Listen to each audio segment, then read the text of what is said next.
भारत में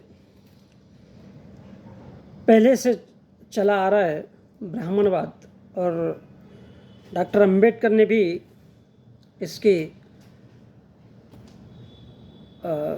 भरपूर चर्चा की है। अर्थात भारत के ग्रंथों में इसे बहुत महत्वपूर्ण जगह दी गई है। यह ब्राह्मणवाद आज के अगर परिप्रेक्ष्य में लेते हैं तो आज भारत में उसी ब्राह्मणवाद की सरकार है, ब्राह्मणों की सरकार है। आरएसएस ब्राह्मणों का धार्मिक, सामाजिक और राजनीतिक एक ऐसा संगठन है जो चारों पांचों दिशाओं में तय करता है कि भारत की शिक्षा कैसी होना चाहिए। इंस्टीट्यूट की भारत में संविधान है। तो ब्राह्मण सोचता है कि किस तरह से इस देश के ओबीसी, एसटी, एससी की शिक्षा पद्धति को रोका जाए और उसमें ज़्यादा से ज़्यादा ब्राह्मणों को भर्ती किया जाए। तो आज इसी प्रकार से पूरी तरह से ब्राह्मणों की सरकार है। और आज हम लोग जानते हैं कि आज के वर्तमान में 2022 देश के केवल 9 लोगों के पास पूरी तरह से देश की 50% संपत्ति दे दी गई है उनके हाथों में। क्योंकि कोरोना काल में और जब विशेषकर लॉकडाउन चल रहा था, तब हमारे मोदी जी ने कहा था कि ये विपदा एक अवसर है और जिसको फ़ायदा उठाना है उसे उठा लेना चाहिए। और उन्होंने यहाँ वहाँ नहीं, संसद में कहा है। तो आज देश के केवल 9 लोगों के पास भारत की 50% संपत्ति है, जिसमें अडानी और अंबानी जैसे लोग शामिल हैं। देश का काला धन उठा करके किस तरह से, क्योंकि भारत में जो कहना चाहिए भारत का जो नेटवर्क है वो आईटी सेक्टर के थ्रू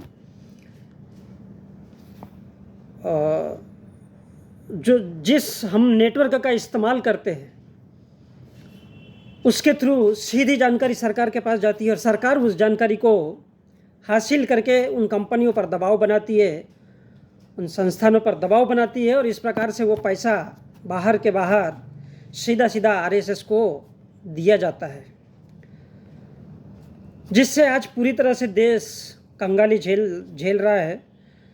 इसका सबसे बड़ा कारण है कि यदि आप आगे पीछे जब भी कभी कहीं देखोगे तो हमारे जो मोदी जी है वो गोलवलकर गुरु जी की, गोडविलकर मराठी में है, तो उनकी वो बहुत ज़्यादा तारीफ़ करते हैं। इसलिए हिंदू, मुस्लिम, मंदिर, मस्जिद, इन सब में देश को डाल दिया जाता है ताकि लोगों का ध्यान उसी में अटका रहे। क्योंकि भारत में ब्राह्मणों के अलावा देश में कोई शासन नहीं करना चाहिए, नहीं कर सकता है, ये ब्राह्मणों का विधान कहता है, ये ब्राह्मणों का कानून कहता है, जिसे हम आरएसएस के नाम से जानते हैं। तो यहाँ पर ब्राह्मणों का कानून चलता है, और इसलिए गोलवलकर कहते हैं, वो बंच ऑफ थॉट्स में वो लिखते हैं कि संविधान एक जहरीला बीज है।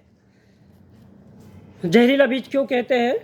क्योंकि वो जानते हैं कि भारत का संविधान ओबीसी, एसटी, एससी और ईसाई, सिख, मुस्लिम इत्यादि के लिए बराबरी का हक दिलाता है। और अगर बराबरी का हक दिला दिया या सभी को अगर मिल जाता है तो भारत का ब्राह्मण वन साइड हो जाता है, जो किसी भी शर्त में मानवता के खिलाफ होता है। और ब्राह्मण का ब्राह्मणवाद है वो हमेशा मानवता के खिलाफ हो जाता है। और इसी तर्ज पर आज की हमारी मौजूदा सरकार चल रही है।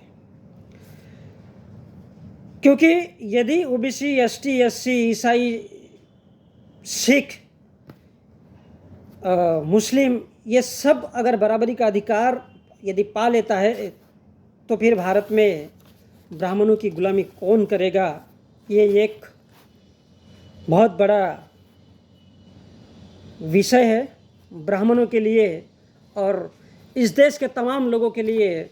आज भी वो गुलामी की ही पाठशाला है और लोगों को इससे सीखना चाहिए। आज हम देखते हैं कि 75 साल हो गए, लेकिन हमारा भारत और उसका जो तबका है, गरीब लोगों का, मजदूर वर्ग का, और जो काम करते जो कर्मचारी है, वो आज भी जैसे के तैसे ही है, बल्कि उनकी स्थिति और भी आज के परिवेश में बहुत ज़्यादा नाजुक और बहुत नीचे आ गई है।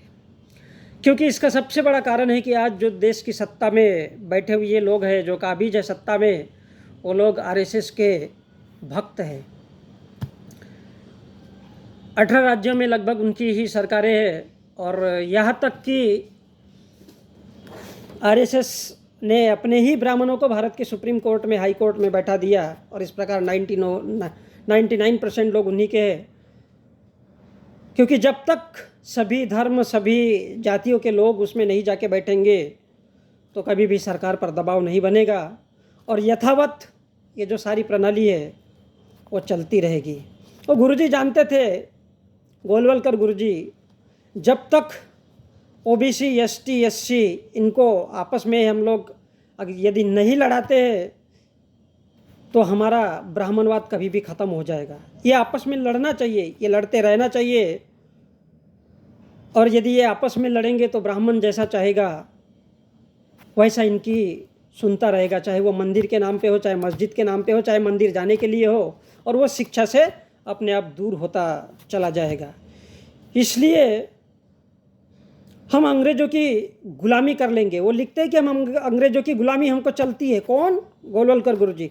लेकिन ओबीसी, एसटी, एससी ये जागना नहीं चाहिए।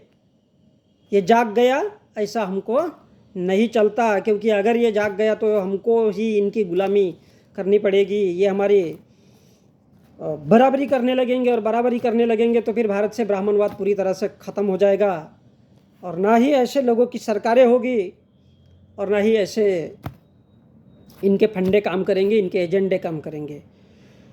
इसलिए गोलवलकर गुरुजी ने ब्राह्मणों को ब्राह्मणों को बताया कि अंग्रेजों की हाजी बाबा करो, गुलामी करो। किसके लिए? ताकि ओबीसी, एसटी, एससी जागना नहीं चाहिए। इसके लिए ये गुलाम बना रहना चाहिए। इसके लिए उन्होंने कहा कि हम अंग्रेज़ों की गुलामी कर लेंगे, लेकिन मुस्लिमों और ईसाइयों से इनको आपस में लड़ाते रहेंगे। वो गोलवलकर गुरुजी वी एंड आवर नेशनलहुड आइडेंटिफाइड में लिखते हैं कि जब भी सरकार हाथ लगे तो सबसे पहले सरकार